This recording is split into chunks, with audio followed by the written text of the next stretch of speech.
আল্লাহর নবী বলেন উম্মত, এই আয়াতের মধ্যে রব্বে কারীম বলছেন 70 বার দোয়া করলে দোয়া কবুল হবে না, হবে না, হবে না। কিন্তু উমর রে, আমার আল্লাহ এত মায়া এত দয়া কেন দিল? আমার মনটা চায় আমার উম্মতের জন্য আল্লাহ যদি 70 বার নিষেধ দেয় রে, আমার মনটা চায় আমি 100 বার দোয়া করলে যদি আমার আল্লাহ কবুল করে। চিৎকার দিয়া কোন সুবহান।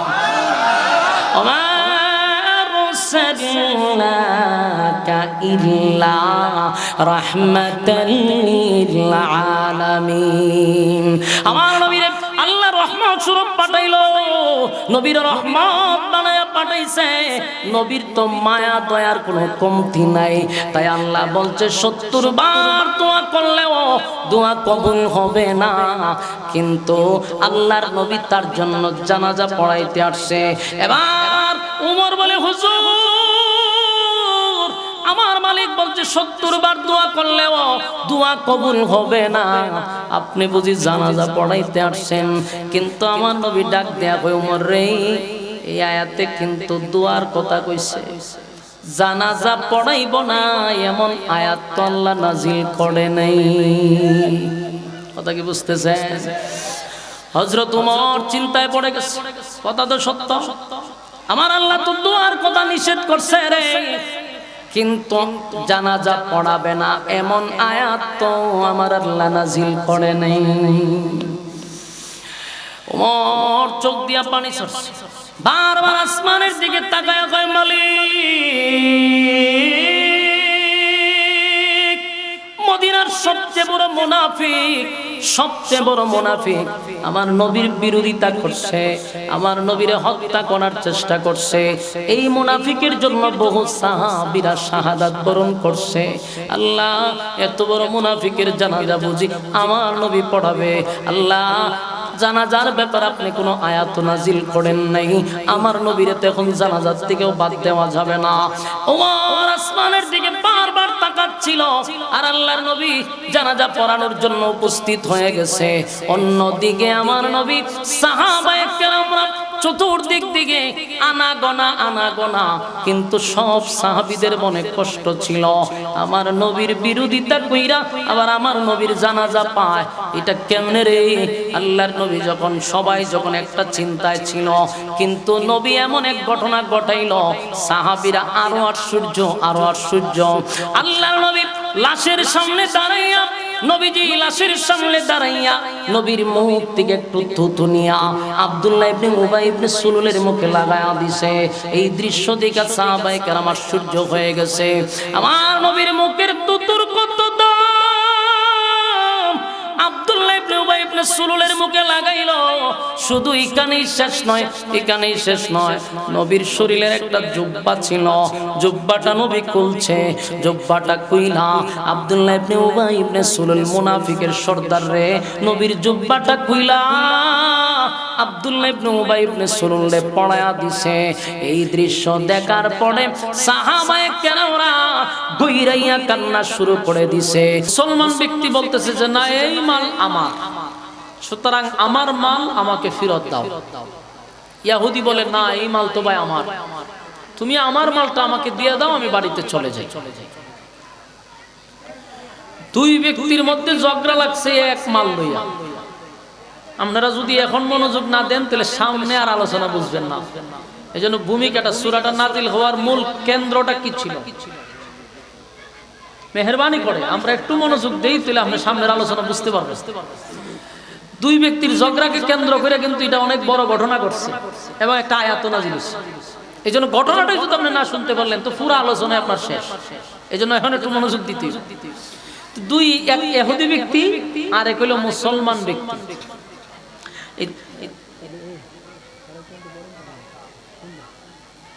তো ইহুদি ব্যক্তি আর হলো মুসলমান ব্যক্তি। ইহুদি ব্যক্তির বক্তব্য হলো, মাল এটা আমার, আমারে দিয়ে দেন, বাড়ি চলে যাই। মুসলমান ব্যক্তি বলে, না, কখনো সম্ভব না, মাল এটা আমার, আমারে দিয়ে দাও, আমি বাড়িতে চলে যাই। তো সকালবেলা আর ঝগড়া শুরু হয়েছিল, মানুষ রাস্তা দিয়ে যায়, এদের ঝগড়া দেখতেছে। বিকাল বেলা যখন মানুষ বাড়ির দিকে যাবে দেখি দুই ব্যক্তি এখনো বসাত কেউ রে কেউ আর দেও না, ঝগড়াও শেষ হয় না। এক ব্যক্তি বলল, ভাই সকালে দেখলাম আপনারা ঝগড়া করেন, এখনো ঝগড়াতি আছে, তে মাল কি পাইছে? ও ভাই হে আমারে দেয় না, এ হয় হেও আমারে দেয় না।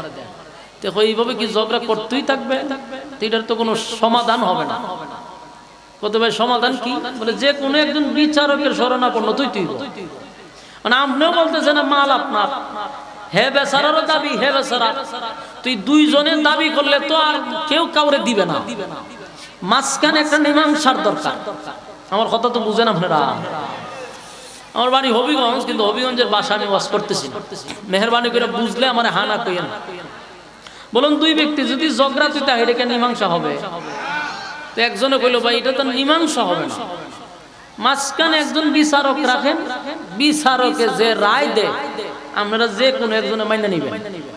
কইটা একবারে খারাপ না, বুদ্ধি খারাপ না, তো নিয়ে যান আপনারা বিচারকের কাছে।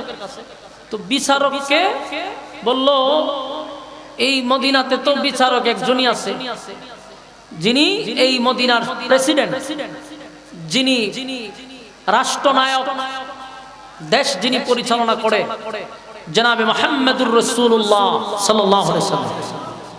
আপনারা জানেননি আমার নবী যে দেশের প্রেসিডেন্ট ছিল? সবাই জানেন? অসংখ্য মানুষ, নবীর অনেক উম্মতরা জানেই না যে নবী এক সময় দেশের প্রেসিডেন্ট ছিল, জানে না। কেন জানে না? এটা তাদের দোষ না, আমাদের মতো হুজুরদের দোষ। আমরা নবী প্রেসিডেন্ট ছিল, রাষ্ট্রনায়ক ছিল, রাজনীতির বিষয়গুলো আমরা তুলে ধরি না, যার জন্য অনেক উম্মতরা নবী যে দেশের রাষ্ট্রনায়ক ছিল জানে না। আর না জানার কারণে আমাদের মতো হুজুররা অনেকে প্রশ্ন করে যে হুজুর রাজনীতি পাইছেন কোথায়? কথা কেন বলে জানেন? যারা বলে এদেরও দোষ নাই, কারণ তারাও কি আমাদের কি প্রশ্নটুকু করার একটা কারণ হলো আমরা এই বিষয়গুলা জাতিকে অবগত করি নাই, যার কারণে আমাদেরকে তারা প্রশ্ন করে। রাসূল আরবি সাল্লাল্লাহু আলাইহি সাল্লাম দেশের রাষ্ট্রনায়ক ছিল, দেশ পরিচালনা করছে। রাসূলের পরে আবু বকর করছে, উমর করছে, ধারাবাহিকভাবে খেলাফত প্রতিষ্ঠা তারা করছে।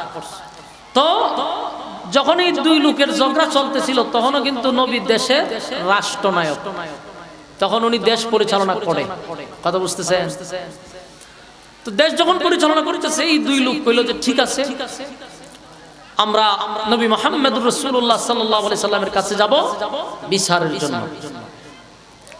দুই লোক লয়ে গেল রাসূলের কাছে, গিয়া বলল, হুজুর এই দুই ব্যক্তি সকাল থেকে ঝগড়া শুরু হইছে, কিন্তু এদের ঝগড়ার শেষ হয় না, আপনি একটা বিচার করে দেন, সমাধান নিয়ে তারা বাড়িতে যাবে। আল্লাহর রাসূল সাল্লাল্লাহু আলাইহি সাল্লাম জিজ্ঞাসা করলো, মাল কার? মুসলমান দাবি যে করছে ব্যক্তিটা কয়, হুজুর মাল তো এটা আমার, কিন্তু এই ইহুদি সে আমার মালটা নিয়ে কয়টা হের। ইহুদি ব্যক্তি কয়, হুজুর মাল এটা আমার, আপনার মুসলমান ব্যক্তিটা কয় মালটা তার। বলুন তো দেখি এটার কি কোনো সমাধান আছে? এটার তো সমাধান নাই। সমাধান একটা, যে সুষ্ঠু তদন্ত করতে হবে, তদন্ত কইরা দেখতে হবে আসলে মালটা কার। কথা কি আমার বুঝেন? এই তদন্ত আবার আমরা বাংলাদেশের তদন্ত না, আমরা বাংলাদেশের প্রশাসনটা এখন যে তদন্ত করে এই তদন্তের কথা বলতেছি না। 50 লাখ রে 50 কোটিও বানাই দিতে পারে আমরা বাংলাদেশের মানুষ। তো এদের সাথে এই ধরনের তদন্তের কথা আমি বলি না। আমার রাসূলের তদন্ত কি ছিল? একটা বিচার করার আগে একটা দোষী একটা মানুষকে আপনি দোষী বানাইবেন, নির্দোষ মানুষটার আপনার বিচারের কারণে সে দোষী হয়ে যেতে পারে। অসংখ্য মানুষ, নির্দোষ মানুষ বিচারের কারণে এখনো জেলখানায় আছে, সে নিজেও জানে না তার অপরাধটা কি। জেলখানায় পচতেছে আজকে 18 বছর 19 বছর ধরে। অনেক আলেমরাও আছে, কোনো দোষ নাই, অপরাধ নাই, জেলখানায় বন্দী। আগের জালেমের শাসনের কারণে আর এখনকার জালেমের শাসনের কারণে, দুই জালেম এক জায়গাতে। তো রাসূলের তদন্ত তো এখনকার জালেমের মতো তদন্ত না। আল্লাহর রাসূল সুষ্ঠু একটা তদন্ত করছে, তদন্ত কইরা দেখে এই মাল মুসলমানের না। বলুন এই মাল কার না? এটার নাম হলো ইসলাম। মুসলমান ব্যক্তিরা মনে করছে আমার নবী যেহেতু আর আমি যেহেতু মুসলমান, বিচারও করবে আমার নবী, তো রায়টা তো আমি পাবো। ইহুদি ব্যক্তিরা তার রায় দিবে না। এটার নাম কি ইসলাম? ইসলাম হলো ন্যায় বিচার, প্রাপ্য আপনাকে ন্যায় বিচার পাইয়া দিবে, ইনসাফ কায়েম করবে। ইসলামের দ্বারাই ইনসাফ কায়েম হয়। আমরা সঠিক বিচার যদি পাইতে হয় তাহলে ইসলামের মানে সিস্টেম ছাড়া বাহিরে গেলে ইসলামের এই সঠিক বিচার আপনি পাবেন না। তো এই ব্যক্তি মনে করছে আমি মুসলমান, আমার নবী বিচার করব, বিচারটা আমি পাবো। কিন্তু তদন্ত করে দেখে মাল হইল ইহুদি। আল্লাহ রাসূল বলে শুনো, সুষ্ঠু তদন্ত হইছে, মাল আদত তোমার না, এই মালের মূল মালিক হইল ইহুদি। ইহুদিরে মাল দিয়া দিছে। ইহুদি ব্যক্তি খুশিয়ে আনন্দে মাল লইয়া বাড়ির দিকে রওনা দিছে। ওই যে নামদারি মুসলমানটা, এই লোক তো রাসূলের কাছে বিচার পাইলো না, চলে গেছে। রাস্তা গিয়া এই ইহুদি ব্যক্তিরা আবার আটকায় কই যাস? ও ভাই, আমার তো আনন্দের শেষ নাই, আমি সারাদিন ঝগড়া করে আপনার নবীর কাছে বিচার পাই, আমি খুব খুশি, মাল আমারে দিছে, আমি আনন্দের সহিত বাড়ি যেতেছি। আপনিও বাড়ির যান, বহুত ঝগড়া করছেন। মুসলমান ব্যক্তি বলেন না না না, সকাল থেকে বিকাল পর্যন্ত ঝগড়া করছে, আর সহজে তোরে মাল দিলাম, ওইটা তো হয় না। ইহুদি ব্যক্তি কই না রে লেডিটা, আমনের নবী বিচার কইরা রায় দিল আমারে, আমি মাল লইয়া বাড়ি যাবো, আপনি রাস্তার মাঝখানে সন্ত্রাসী কায়দায় আমার এখন মাল দিবেন না, মাল নিতে দিবেন না, এটা কোন ধরনের কথা? আপনার পছন্দের বিচারকের কাছে আমি গেলাম, আমি তো বিচারক পছন্দ করি নাই, তাহলে আপনি বিচার মানেন না কেন? কই বিচার আমার পছন্দ হইছে না। আপনার এলাকার যদি নাউজুবিল্লাহ তাহে তাহলে কইতে পারেন, কারণ বিচারটা করছে কে? বলুন, বিচারটা করছে কে? আল্লাহর নবীর বিচার পছন্দ হয় নাই, এই কথা যে বলছে সে কি মুসলমান হইতে পারে? ইহুদি ব্যক্তিটা কয় আমার তো সন্দেহ লাগে ভাই, তুমি মুসলমান কিনা। চিন্তা করেন, ইহুদি হইয়া বলতেছে, কারণ তোমার পছন্দের বিচারকের কাছে গেলাম, উনি তোমাদের নবী, বিচারের রায় উনি আমারে দিছে, তুমি রাস্তার মাঝখানে আমারে দাঁড় করে সন্ত্রাসী কায়দায় আমার মাল জোর করে নিতে গেছাও, ও বিচার তোমার পছন্দ হইছে না, এটা তো হয় না। করছে তো ইহুদি ব্যক্তি মুসিবত, যে এটা যে কোন ধরনের মানুষ বিচারও হয় মানে না। পরে কইলে আপনি কি চান ভাই? হয় আমি বিচার, তারা আবার সানি বিচারও নিব, বিচার আমার পছন্দ হয়েছে না, আমি বিচার সানি বিচার করব। ইহুদি ব্যক্তির ধারণা হইল আমি একজন ইহুদি হইতে পারি, কিন্তু আমার ধারণা এবং বিশ্বাস মুসলমানের বিচারটা হয় সঠিক বিচার। বলুন, মুসলমানের বিচার হয় সঠিক বিচার। যদিও আমি ইহুদি, কিন্তু আমার এটা ইয়াকিন আর বিশ্বাস মুসলমানের বিচার হয় সঠিক। ইহুদি ব্যক্তি বলল মাল যেহেতু এটা আমার, তাহলে মুসলমান যদি বিচার করে, যে কেউ বিচার করো, মাল এটা আমি পাবো। দেখেন ইহুদি ব্যক্তির এই বিশ্বাস আর আকীদা। মুসলমান ব্যক্তিটারে যে গেল, ভাই আগেও তুই বিচারক পছন্দ করছস, এখনো বিচারক পছন্দের দাবি তোরে দিয়া দিলাম, তুই যারে পছন্দ করবি আমি তার কাছে বিচার লইয়া যাব। মুসলমান ব্যক্তিটা কইল ঠিক আছে, আমার একজন পছন্দের বিচারক আছে, ওনার নাম হলো হযরত ওমর। গরম না নরম? এ বালা একটা বিচারক চয়েস করছে, ঠিক না বেটি? ইহুদি ব্যক্তি বলে আমার কোনো অসুবিধা নাই, কোনো অসুবিধা নাই, চলো তোমার পছন্দের বিচারকের কাছে আমি যাব। গেল দুইজন, হযরত ওমর রে পাইছে, পাওয়ার পরে বলে হুজুর আমরা আইছি আপনার কাছে একটা বিচার লইয়া। কি বিচার? কই যে মালটা দেখতেছেন, এই মালটা হুজুর আমার, আমি একজন মুসলমান, আর এই মালটা সে জোর করে নিয়ে যাইতেছে, সে কিন্তু একজন ইহুদি। হুজুর বিচারটা আপনি করে দেন। ইহুদি ব্যক্তি কয় হুজুর বিচার করবেন আপনি, ওই অসুবিধা নাই, কিন্তু আমার একটা বক্তব্য আছে, বিচার রাখবেন। বলে কি? বলে আপনি যে বিচারটা করবেন এটা কিন্তু প্রথম বিচার না, এটা মাথা রাখতে হবে। হযরত ওমর জিগাইতে প্রথম বিচারটা করছে কে? আপনার নবী মুহাম্মদুর রাসূলুল্লাহ সাল্লাল্লাহু আলাইহি সাল্লাম বিচারটা কইরা রায়টা আমারে দিছে, কিন্তু আপনার আর মুসলমান ব্যক্তিটার কয় আপনার নবীর বিচার নাকি তার পছন্দ হয় নাই। উমরের চেহারার রংটা সাথে সাথে পরিবর্তন হয়ে গেছে, ওনার রক্ত গরম হয়ে গেছে, চেহারার আকৃতি পরিবর্তন হয়ে গেছে। হযরত ওমর জিগায় কিরে এই যে কইলো ঘটনা কি সত্য? জি সত্য। আগের বিচার কি আমার নবী করছিল? বলে জি। বিচারের রায় কারে দিছে? বলে হেরে দিছে। তোর পছন্দ হইছে না? জি না, আমার পছন্দ হইছে। তে এখন কেন আইছ? বলে আমি আপনার দ্বারা আইছি। তে আমি বিচার করলে তোর পছন্দ হবে? জি, আপনি বিচার করলে আমার পছন্দ হবে। ওমর কইতে তুই কেন খারাপ থাকিস, লড়িস না। হযরত ওমর ঘরের ভিতরে গেছে, গিয়া ধারালো তরবারি হাতে লইয়া এই দুইজনের মাঝখানে খারিস। খারিয়া হযরত ওমর বলে, আমার নবী বিচার করার পরে, রায় দেওয়ার পরে এই বিচার যার পছন্দ হয় না, আমি উমরের কাছে এসে সানি বিচারের জন্য, আমি উমরের বিচার তার পছন্দ হবে। তো নবীর বিচারের পরে আমার কাছে বিচার করতে আসলে আমার বিচারের রায় হলো তোর বডির থেকে মাথা আলাদা করে দেওয়া। কারণ নবীর বিচার পছন্দ হইছে না, এই কথাটা যদি ইহুদি ব্যক্তি বলতো আমি মেনে নিতাম, একটা বিধর্মী মানুষ যদি বলতো আমি মেনে নিতাম। নিজেকে মুসলমান দাবি করে সমাজের মধ্যে তুই বলস তুই মুসলমান, আর আমার নবী বিচার কইরা দিল তোর কাছে পছন্দ হইল না, তুই কিসের মুসলমান? আমার বিচার তোর কল্লা সরাইয়া দেওয়া, তোর বাড়িটা নিয়ে একটা কূপ মারছে, একটা মাথাটা 10 হাত দূর নিয়ে ফলাইছে। এটা হইলো উমরের বিচার। বলেন এটা কার বিচার? এই ওয়াজ শুনলে পরে আপনারা আশেপাশে যদি কোনো সুশীল থাকে, এরার শরীরে অ্যালার্জি শুরু হয়ে গেছে, ইতানের শুরু হয় খাদ্যানি। কথা বুঝছেন? ওই যে দাদার পুকুরও গোসল করে আইছে তো শরীরের মধ্যে রক্ত দূষিত, এই জন্য এদের শরীরে খাদ্য হয়। ইসলামের বিচার শুনলেই এদের খাদ্যানি শুরু করে। এই বেটা, এটার নাম হলো বিচার। তুই নিজের মুসলমান দাবি করে, নবীর বিচার যদি তোর পছন্দ না হয় তুই নিজের মুসলমান দাবি করবি না, কিন্তু দাবি করস মুসলমান, নবীর বিচার পছন্দ হয় না, তুই কিসের মুসলমান? তারা হলে মুনাফিক, আর মুনাফিকদের বিচার হলো কতল করা। ঠিক কিনা বলে? সম্মানিত শুধু এরকম মুনাফিক আমার দেশে আছে না নাই? আমার দেশে এরকম মুনাফিকের অভাব নাই। এরা হলো সুশীল, এরা নিজের নামের আগে দিয়া মোহাম্মদ লাগায়, আহম্মদ লাগায়, বুঝা যায় এটা মুসলমানের ঘরের মুসলমান, কিন্তু কোরআনের কথা বুঝে না, হুজুরদের কথা ভালো লাগে না, সুন্নাহর কথা ভালো লাগে না, নবীর বিচার ভালো লাগে না। নামের আগে তুই মোহাম্মদ লাগাইলি কেন? নামের আগে মুসলমানের নাম লাগাইলি কেন?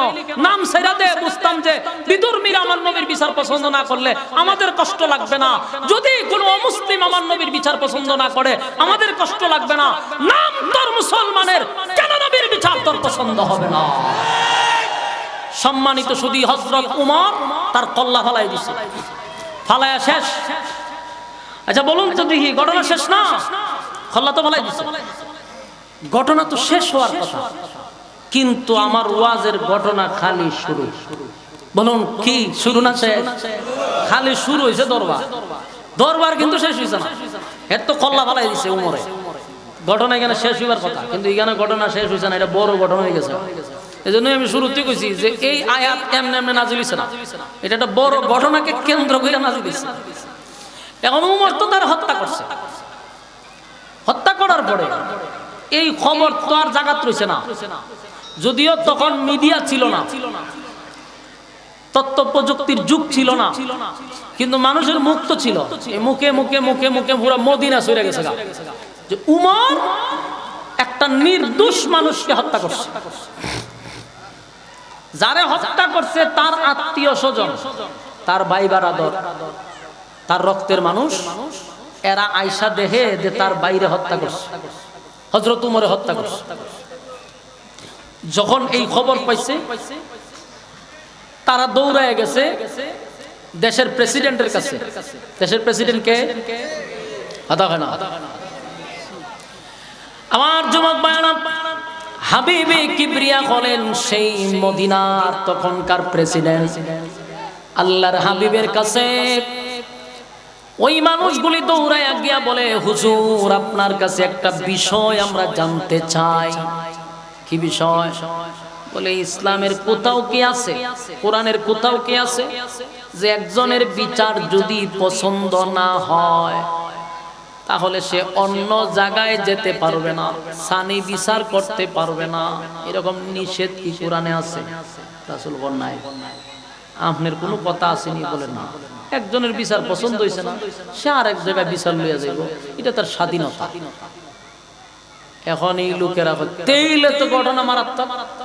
আমার ভাই আপনার কাছে বিচার লইয়াছে, আপনার বিচার তার পছন্দ হইছে না, সে আরেক জায়গা ছানি বিচার লয়ে গেছে উমরের কাছে। এটা কোনো অপরাধই না, যেহেতু কোরআনেও এই অপরাধ নাই, আপনার বক্তব্য কোনো অপরাধ নাই, তাহলে আমার বাইরে উমর কেন হত্যা করল? লাগছিনি দরবার? আমার নির্দোষ বাইদারে উমরে হত্যা করছে, হুজুর দিলাম উমরের নামে মামলা। এখন উমরের নামে দিছে মামলা কইরা। ঘটনা কি বুঝতেছেন আপনারা? আমার যুবক ভাই, কোথায় ঘটনা কোথায় গেল রে? হযরত উমরের নামে মামলা কইরা দিছে। মামলা হইল উমর একটা নির্দোষ মানুষকে হত্যা করছে, নির্দোষ মানুষকে হত্যা করছে, যার কোনো অপরাধ ছিল না। নবীর বিচার পছন্দ হয় নাই, তাই সানি বিচারের জন্য হযরত উমরের কাছে গেল। আর উমর আমার বাইটারে হত্যা করে ফেলছে, দিল মামলা। মামলা করে দিল। বলুন তো দেখি, ইসলামের বিচার কি আমাদের চলমান বাংলাদেশের বিচার কি সমান? ইসলামের বিচার হলো হত্যার বদলা হত্যা। বলুন, হত্যার বদলা হত্যা, এটা ইসলামের বিচার। এখন এই বিচার যদি আপনার ভালো না লাগে, অসুবিধা নাই, আপনি নিজের মুসলমান দাবি করেন না, কথা কয় না, মানে ভালো নাও লাগতে পারে, কিন্তু মুসলমানের ভিতরে তাইতে আপনি বলবেন পছন্দ হয় না, এটা তো আমরা মাইনা নিব না। এই আল্লাহর নবীর কাছে মামলা দিয়া দিছে হযরত উমরের নামে, যে উমর আমার একটা নির্দোষ বাইরে হত্যা করছে। তো ইসলামের বিচার কি? হত্যার বদলা। আমার যুবক ভাই, হত্যার বদলা হত্যা যখন ঘোষণা হয়ে গেল, ইসলামের বিচার হলো হত্যার বদলা হত্যা, শরিয়া আইন, হত্যার বদলা হত্যা। এখন নবীর সাহাবী বইলা আমার নবীকে বিচার ঘুরাইয়া দিব। আমরা দেশের মতো হয়েছে যে আমার দলে যদি 100টা খুন করে, তারপরও তারে বাহিরে যাওয়ার ব্যবস্থা করে দিব। এটা কি সিস্টেম? না, নবীর বিচার। হযরত উমরের নামে দিছে মামলা কইরা। এখন তো উমরের নামে মামলা যে করছে, হত্যার বদলা হত্যা, উমরকে এখন হত্যা করা হবে। আমার যুবক ভাইরা, উমরকে হত্যা করা হবে। সারা মদিনায় আলোড়ন হয়ে গেছে রে, গোটা মদিনায় আলোড়ন হয়ে গেল। উমর একটা নির্দোষ মানুষকে হত্যা করছে, উমর একটা নির্দোষ মানুষকে হত্যা করছে। আমার যুবক ভাই, এটাও জানতে হবে, উমর কিন্তু সাধারণ কোন সাহাবী না, কথা হয় না। আল্লাহর নবী চিন্তায় পড়ে গেছে, আল্লাহর হাবিব নিজেই চিন্তিত, চিন্তাতে পড়ছে যে ওনারে ফাঁসি দিব না, এই জন্য এটা লাগে না। নবী চিন্তিত এই কারণে যে উমর তো নিজে নিজে কালেমা পড়ে নাই, উমরকে আমি আল্লাহর কাছ থেকে ছায়া আনছি। সুবহানাল্লাহ। আমার যুবক বানা, উমরকে আমার নবী আল্লাহর কাছ থেকে ছায়া আনছে, দুয়ার মাধ্যমে উমরকে আল্লাহর নবী ছায়া আনছে। এই জন্য নবী চিন্তিত, উমরকে আমি আল্লাহর কাছ থেকে ছায়া আনছি রে, সেই উমর আজকে একটা নির্দোষ মানুষকে হত্যা করল। সারা মদিনা আলোড়ন হয়ে গেল। যন্ত্রণা করলাম, সারা মদিনায় আলোড়ন হয়ে গেছে, মদিনায় আলোড়ন হয়ে গেল। নির্দোষ একটা মানুষকে উমর কিন্তু হত্যা করছে। আমার নবী চিন্তায় পড়ে গেছে, উমর তো নিজে নিজে কালেমা পড়ে নাই রে, উমর রে আমি আল্লাহর কাছ থেকে ছায়া আনছি। আবু বকর ওনাকে আল্লাহর কাছ থেকে ছায়া আনে নাই, কিন্তু উমর রে আল্লাহর কাছ থেকে ছায়া আনছে। আপনারা জানেন, আবু জাহেল এবং হযরত উমরের জন্য পয়গম্বর দোয়া করছিল, আল্লাহ, আবু জাহেলের নাম উমর ছিল, আল্লাহ দুইটা উমরের মধ্যে একটা উমরকে আপনি আমারে দিয়া দেন। নবীর দোয়া আল্লাহ কবুল করছে, খাত্তাবের ছেলে উমরকে। তাই উমর ইসলাম ধর্ম গ্রহণ করল। কিন্তু এখন দেখা যায় সবচেয়ে বড় বিপদ উমরের কাছে। নির্দোষ মানুষকে হত্যা করছে। আমার যুবক ভাইরা, গোটা মদিনা আলোড়ন হয়ে গেছে। কিন্তু কিছু কিছু সাহাবীরা তারা বলা বলি করতে লাগলো, না আমাদের বিশ্বাস হয় না, উমর সাধারণ কোন সাহাবী নয়, উমর চাইলে একটা নির্দোষ মানুষকে হত্যা করতে পারে না। অসংখ্য সাহাবীদের এটা বিশ্বাস ছিল, উমর নির্দোষ মানুষকে হত্যা করতে পারে না। কিন্তু ওই যে ইহুদির, ওই যে মুসলমানের আত্মীয় স্বজনরা চতুর্দিক দিয়ে ছড়ায়া দিছে উমর একটা নির্দোষ মানুষকে হত্যা করছে। আসলে হযরত উমর নির্দোষ মানুষকে হত্যা করে নাই, এটা মদিনার অনেক সাহাবীরা বুঝতে পারছে। কারণ উমর কি অন্যান্য সাহাবীর মতো কথা কই না, অর্ধ পৃথিবী উমরের আঙ্গুলের ইশারায় চলছে রে। উমর সাধারণ কোন সাহাবী না, এটা আপনাদের আগে বুঝতে হবে উমরের ব্যাপার। উমরকে যদি আপনারা না চিনেন তাহলে এই আলোচনাও বুঝবেন না। আসুন আগে উমররে চিনাই। উমরের এত পাওয়ার আল্লাহ দিছিল, জমিনে যদি ভূমিকম্প হইতো উমর জমিনে বাড়ি দিলে ভূমিকম্প বন্ধ হইতো। সুবহানাল্লাহ।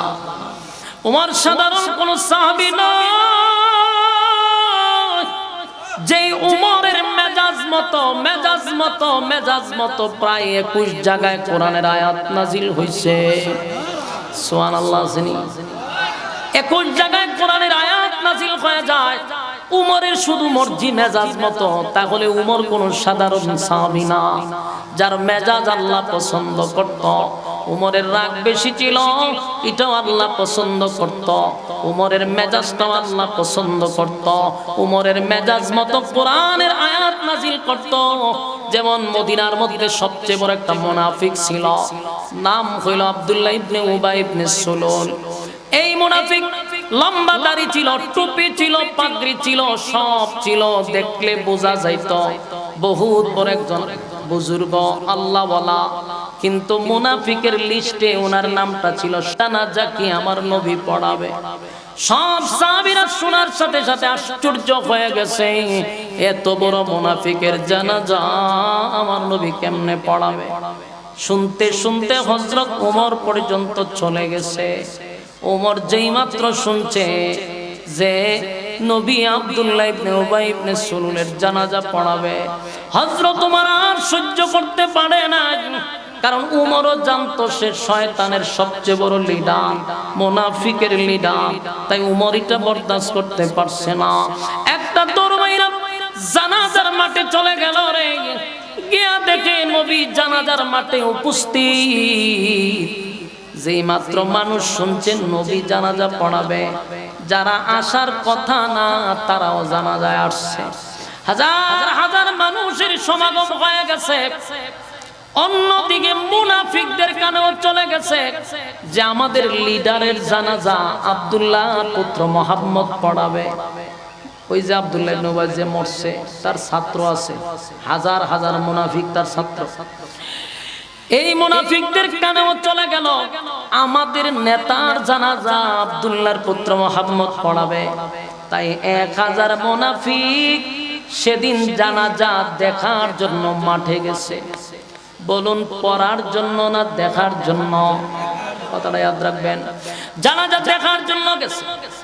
আর সাহাবীরা যেহেতু শুনছে নবী জানাজা পড়াবে, তাই সাহাবীরা ঘর থেকে বাহির হইয়া জানাজার মাঠে গেছে। আর সাহাবীরা বলা বলি করতে লাগলো, কেমনে রে আমার নবী এত বড় একটা মুনাফিকের জানাজা পড়ানোর জন্য মাঠে আসছে, এটা কেমনে সম্ভব, কিভাবে সম্ভব, কিভাবে সম্ভব? আমার যুবক ভাইরা, কিন্তু কোন সাহাবীরা দাঁড়াইয়া নবীর সামনে কথা বলার সাহস নাই রে। কে নবীরে গিয়া বলবে, নবী গো এই মুনাফিকের জানাজা আপনি পড়ায়েন না? কে বলবে, কে বলবে? হযরত ওমর সবার থেকে একটু সাহস বেশি, তাই হযরত ওমর নবীর কাছে যায়, কিন্তু গিয়া আবার আটকে যায়। নবীরে তো অর্ডার করা যায় না, নবীরে তো আদেশ করা যায় না। আমি উমর যদি বলি হুজুর আপনি জানাজা পড়েন না, তাহলে এটা আমার নবীর প্রতি আদেশ হয়ে যায়। আমি উমর তো নবীরে আদেশ করতে পারি না। হযরত উমর পাগল পাগল হয়ে গেল। এখন আমি নবীরে কেমনে থামাবো যে নবী গো আপনি জানাজা পড়ায়েন না? কেমনে বলি, কেমনে নবীর কাছে গিয়া দাঁড়ায়? তাই উমর দূরে দাঁড়াইয়া একটা আয়াত পড়তে লাগলো, ইস্তাগফির লাহুম আও লা তাস্তাগফির লাহুম ইন তাস্তাগফির লাহুম ৭০ মাররাতান ফালান ইয়াগফিরাল্লাহু লাহুম যালিকা বিআন্নাহুম কাফারু বিল্লাহি ওয়া রাসূলিহি ওয়াল্লাহু লা ইয়াহদিল কওমাল ফাসিকিন। হযরত ওমর এই আয়াতটা বারবার জোরে জোরে জোরে জোরে জোরে জোরে পড়তেছিল, যেন নবীর কান পর্যন্ত এই আয়াতের আওয়াজটা পৌঁছে যায়। আল্লাহর নবীর কান পর্যন্ত গিয়া পৌঁছে গেছে রে। আল্লাহর নবী ডাক দিয়া বলে, উমর তুমি আমারে কি বুঝাইতে চাও? কেন বারবার এই আয়াত পড়তেছো? এই আয়াতের অর্থ হইল মুনাফিকের জন্য যদি আপনি নবী, মুনাফিকের জন্য যদি আপনি নবী 100 বার দোয়া করেন, আমি আল্লাহ আপনি নবীর দোয়া কবুল করব না। আমার যুবক ভাইরা বুঝতেছেন কথা? কথা কয় না? নবী কি কয়? এই আয়াত শোনার পরে কয়, ওমর তুমি কি বুঝাইতে চাও? ওমর কয়, হুজুর আয়াতের দিকে খেয়াল করেন।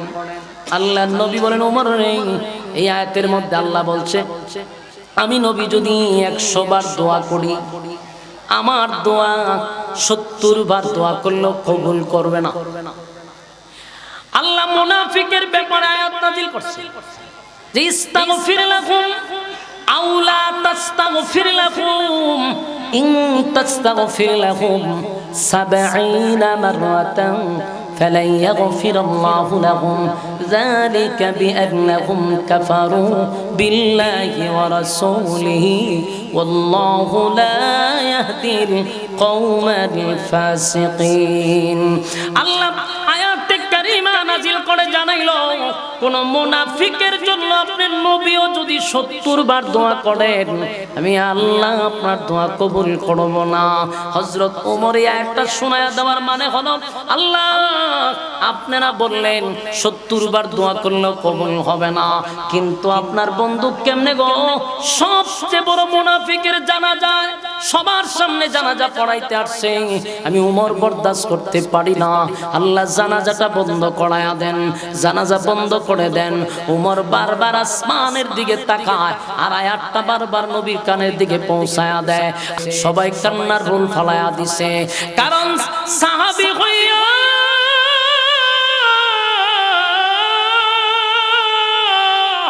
নবীর জুব্বা পায় না রে, সাহাবী হইয়া নবীর জুব্বা পায় না, কিন্তু একটা মুনাফিকের সর্দার হইয়া কেমনে রে আমার নবীর জুব্বাটা পড়ল।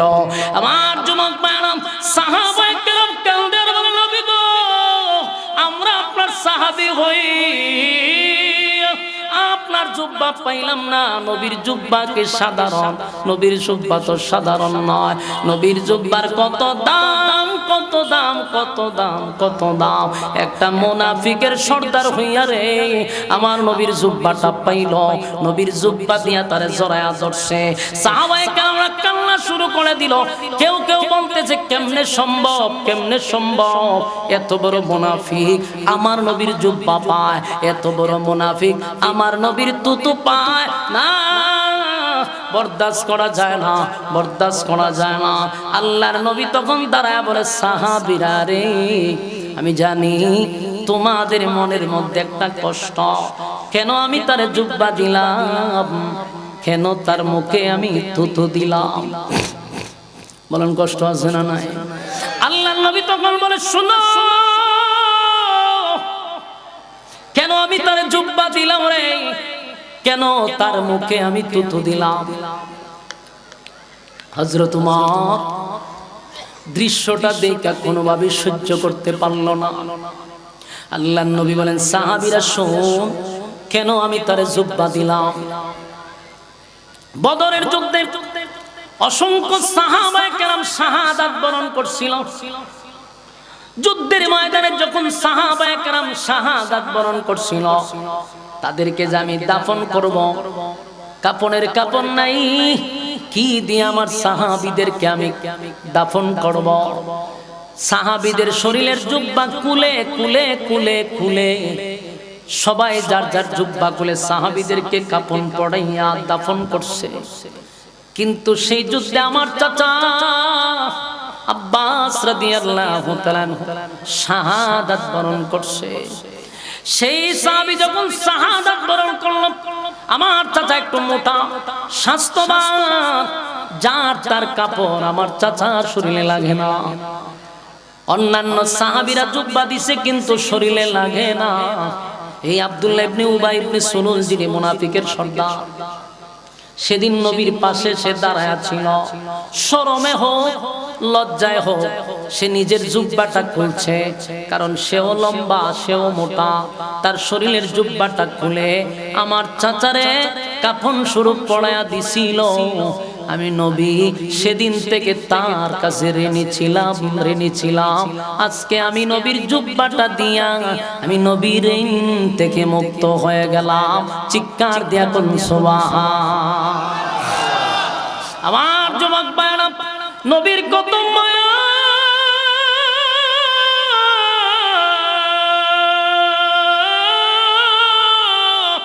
নবীর কত মায়া গো। এই দৃশ্যগুলা যখন সাহাবায়ে কেরাম দেখছে, এমন কি 1000 মুনাফিকরা ছিল জানাজার মাঠে। বলুন, জানাজা পড়ার জন্য না দেখার জন্য? জানাজা দেখার জন্য আসছিল 1000 মুনাফিক।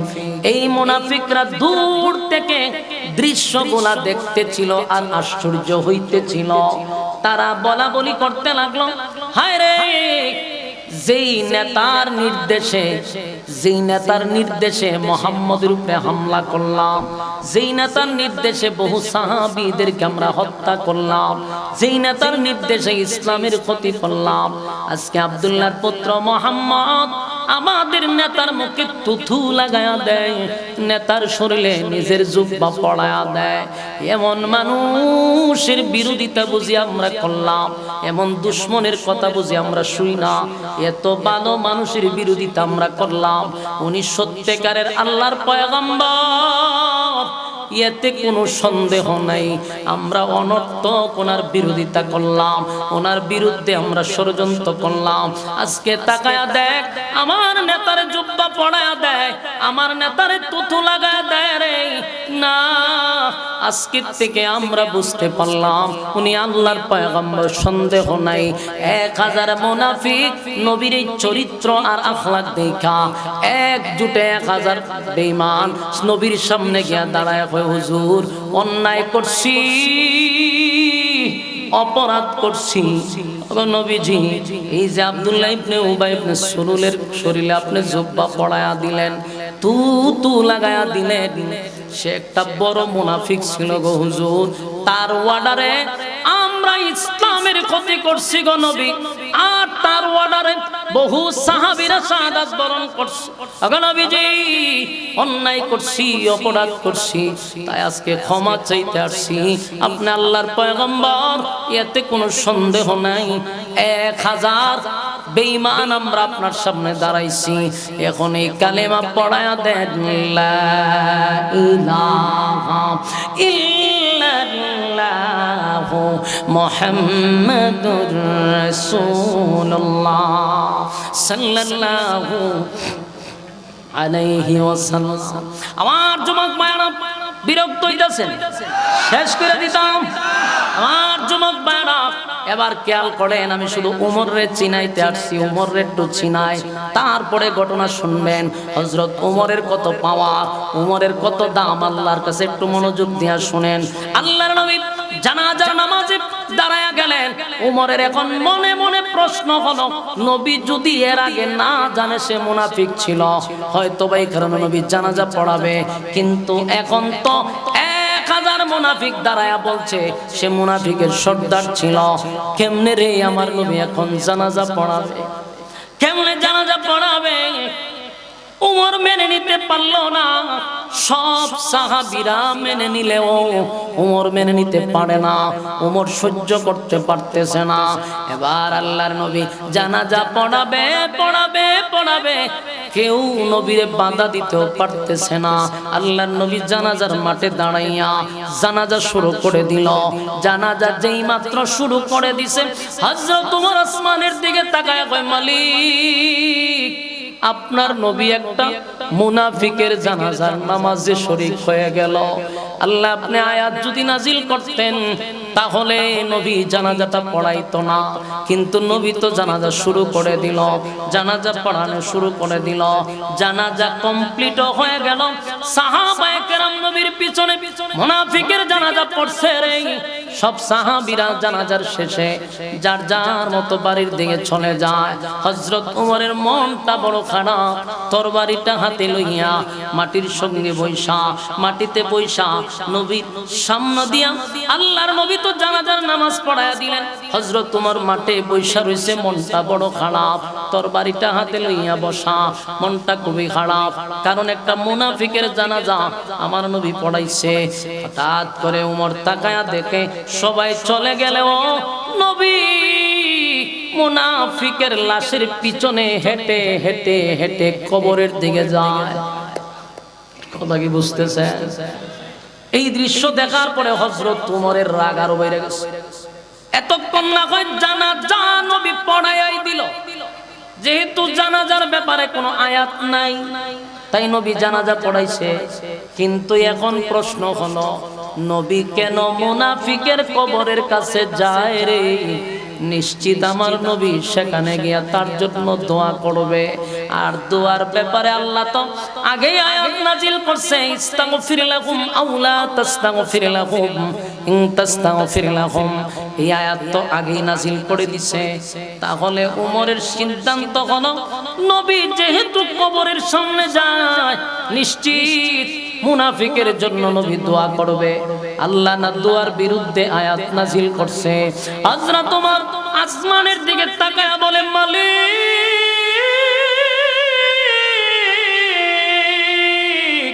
আপনার বন্ধু জানাজা পড়াইলো, আয়াত নাজিল করেন নাই তাই জানাজা পড়ায়া দিছে, কিন্তু আপনি তো দোয়ার ব্যাপারে আগে আয়াত নাজিল করেছেন, দোয়া করা যাবে না। একবার না 70 বার যদি দোয়া করে গো, 70 বার যদি দোয়া করে দোয়া কবুল হবে না। এই মর্মে আপনি আয়াত নাজিল করলেন, আয়াত নাজিল করলেন, কিন্তু আপনার বন্ধু আবার কবরের সামনে যায়, আবার গিয়া নবী কবরের সামনে গিয়া দাঁড়ায়। নির্ঘাত নবী সেখানে দাঁড়ায় দোয়া করবে। ওমর বারবার আসমানের দিকে তাকায়, ওমর আসমানের দিকে তাকায়। ওমর চায় না নবী জানাজা পড়াক, ওমর চায় না নবী দোয়া করুক, এটা ওমর চায় না। বারবার আসমানের দিকে তাকায়, ওই দিকে বেঈমান রে মাটি দিয়া যখন শেষ, নবী আবার হাত তুললে দোয়া করবে। নবী দুইটা হাত তুলবে, এমন সময় হযরত জিবরাইল নবীর সামনে এসে দাঁড়ায়া গেছে। সুবহান।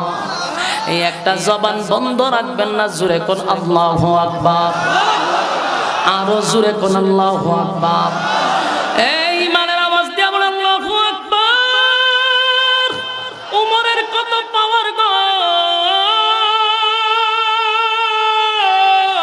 উমরের কত পাওয়ার, উমরের কত পাওয়ার।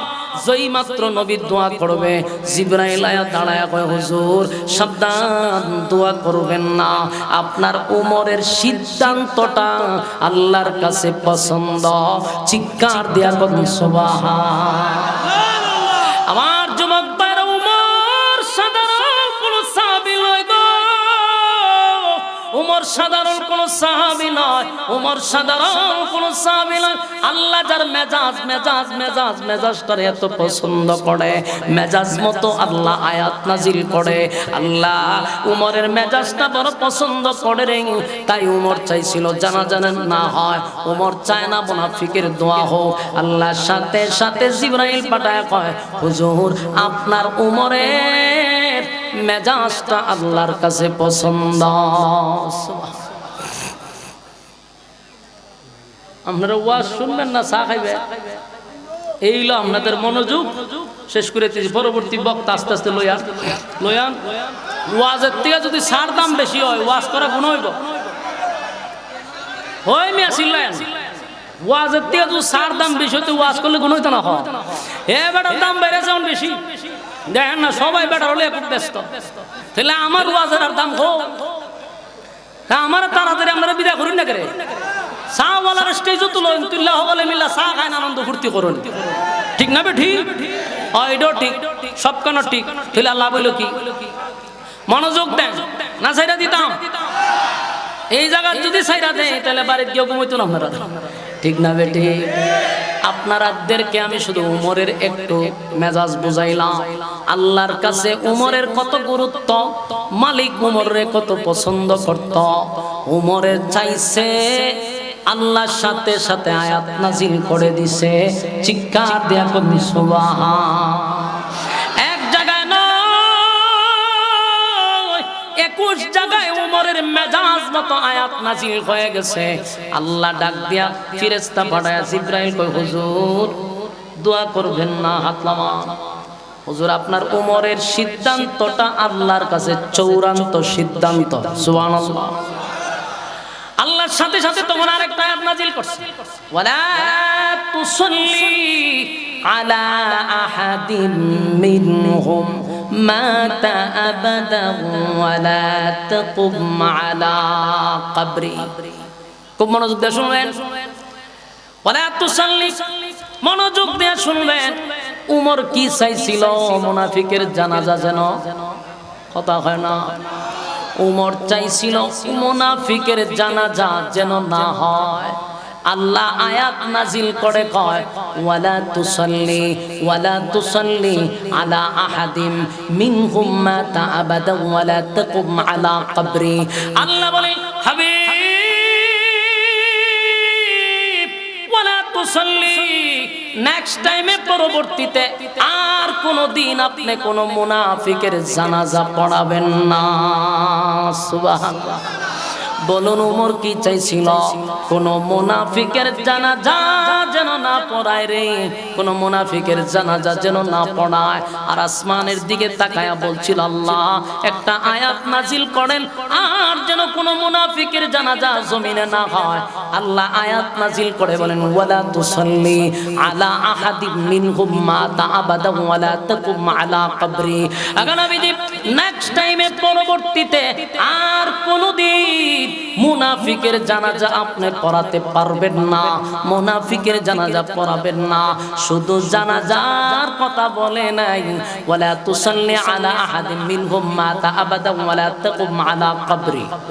আল্লাহ হয় শুধু জানাজা না, মুনাফিকের কবরের সামনে দাঁড়াইয়া আপনি নবী মুনাজাত করবেন না। সুবহানাল্লাহ। আর জোরে কোন আল্লাহু আকবার। এই উমরের কত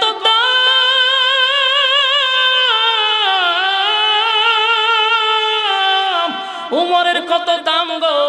উমর চায় মুনাফিকের জানাজা যেন জমিনে না হয়, জমিনে না হয়। আল্লাহ আয়াত দেয়া হয়, উমরের সিদ্ধান্তটা আমি আল্লাহর কাছে পছন্দ।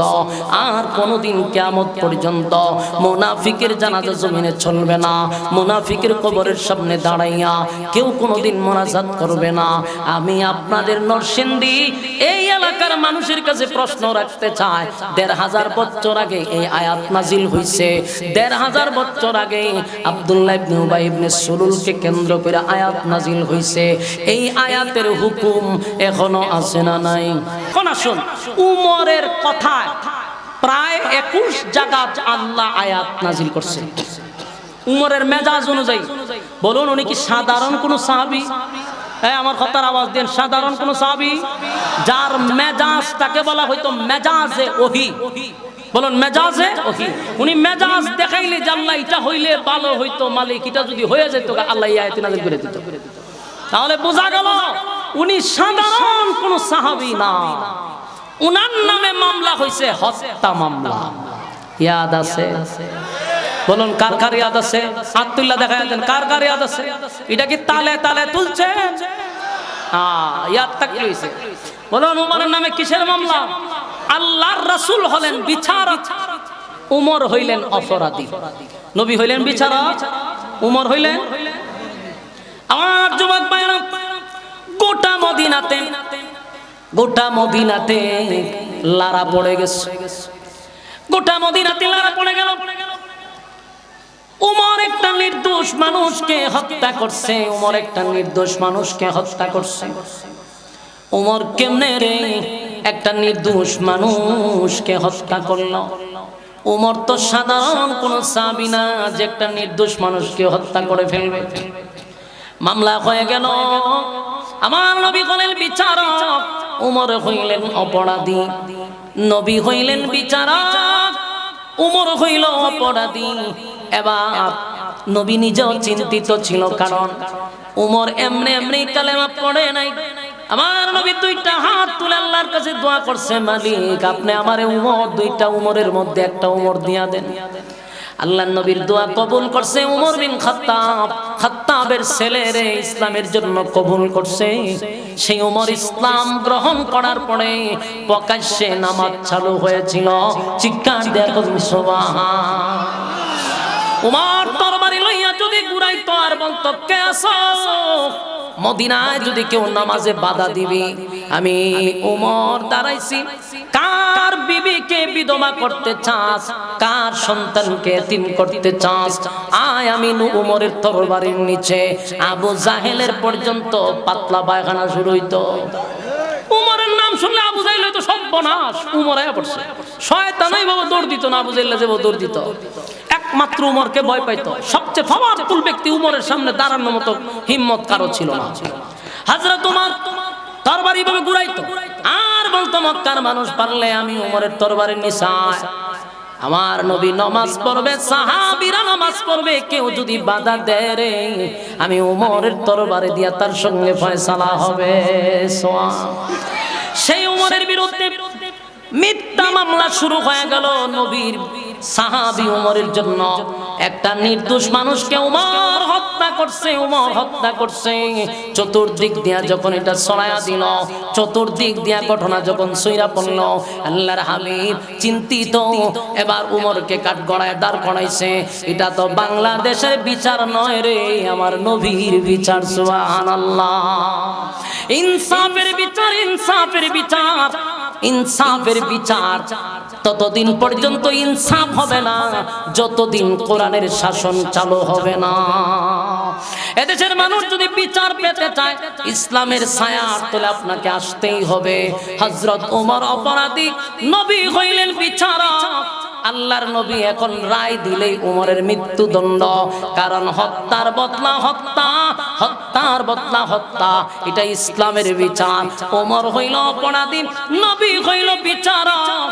যেই মাত্র নবী বিচারকের খাতায় দাঁড় করাইয়া সমস্ত তদন্তে প্রমাণিত হইছে উমর একটা নির্দোষ মানুষকে হত্যা করছে, উমর একটা নির্দোষ মানুষকে হত্যা করছে, তাই আমার নবী এখন রায় দিবে, উমরকেও মৃত্যুদণ্ড দেওয়া হবে।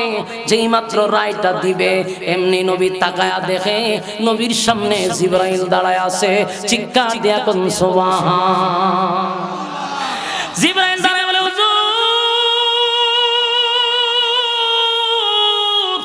আপনি হইলেন বিচারক, আপনার উমর হইল অপরাধী। অপরাধী আপনি বিচারক, উমর অপরাধী। একটা মামলা লড়তে গেলে মাঝখানে একজন উকিলের দরকার আছে না? না, কথা হয় না? নবী তো বিচারক, উমর তো আসামি, তাহলে মাঝখানে একজন উকিল লাগেনি? একজন উকিলের দরকার। তাই জিবরাইল কয় হুজুর আজকের মামলা স্বয়ং যিনি উকিল তিনি হলেন স্বয়ং আল্লাহ। এই একটা জবান বন্ধ রাখবেন না, চিৎকার দিয়া কোন আল্লাহু আকবার। আর যুবক ভাইরা, নবী বিচারক উমর হইল অপরাধী, আল্লাহ নিজেই সেই মামলার উকিল। আল্লাহ কয় বন্ধু আমি সেই মামলাটা লড়ব। আল্লাহর সাথে সাথে তখন আমার তেলাওয়াতকৃত আয়াত সূরা নিসার কয় নম্বর আয়াত? মাশাআল্লাহ, আমরা দোয়া করি এই উত্তরটাতে দিবেন কলজা ঠান্ডা হয়ে গেছে। তার মানে মনোযোগ দিবেন, খুব মনোযোগ। আল্লাহ আপনার হায়াত বাড়াই দেব। সূরা নিসার 65 নম্বর আয়াত, যে আয়াত আমি আপনাদের সামনে তেলাওয়াত করছিলাম, এই সূরা নিসার 65 নম্বর আয়াত একটা ঘটনার কেন্দ্র করে নাযিল হয়েছিল। আপনাদেরকে বলছিলাম এই যে ঘটনা শুরু হইল, উমর হইল অপরাধী আর নবী হইল বিচারক, আল্লাহ এখন হয়ে গেছে এই মামলার উকিল। আল্লাহ আয়াত নাযিল করে বলেন, ফালা রাব্বিকা লা يؤمنون حتى يحكموك فيما شجر بينهم ثم لا يجدوا في أنفسهم حرجا مما قضيت ويسلموا تسليما। الله رب العالمين বলেন ফালা রাব্বিকা, আপনার রবের কসম। আল্লাহ কসম করে বলেন বন্ধু আপনার রবের কসম করে বলি, উমর কোন নির্দোষ মানুষকে হত্যা করে নাই, হত্যা করে নাই। উমর যারে হত্যা করছে সে ছিল একটা মুনাফিক। আল্লাহু আকবার আসেনি? আরো জোরে। গোটা মদিনার মানুষ জানে রে, গোটা মদিনায় আলোড়ন হয়ে গেল উমর একটা নির্দোষ মানুষকে হত্যা করছে।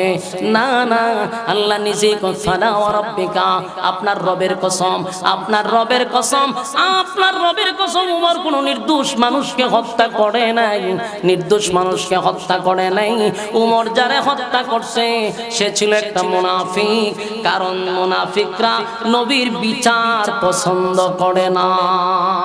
কথা বলতে কোরআনের আইন মুনাফিকরা পছন্দ করে না, নবীর বিচার পছন্দ করে না। যেই লোকটা নিজেকে মুসলমান দাবি করলো, কেমনে গিয়া মানুষের কাছে কয় যে আল্লাহ নবীর বিচার পছন্দ হইছে না। উমর যদি ওই লোকটা যদি ইহুদি হইতো, অন্য ধর্মের হইতো, উমর তারে হত্যা করত না। কারণ একজন বিধর্মীর কাছে নবীর বিচার পছন্দ না হইতে পারে, একজন খ্রিস্টানের কাছে নবীর বিচার পছন্দ নাও হইতে পারে, কিন্তু মুসলমান নিজের দাবি কইরা কেমনে কয় রে আমার নবীর বিচার পছন্দ হয় না, এ কোনোদিন মুসলমান হতে পারে না। এটা হলো একটা মুনাফিক।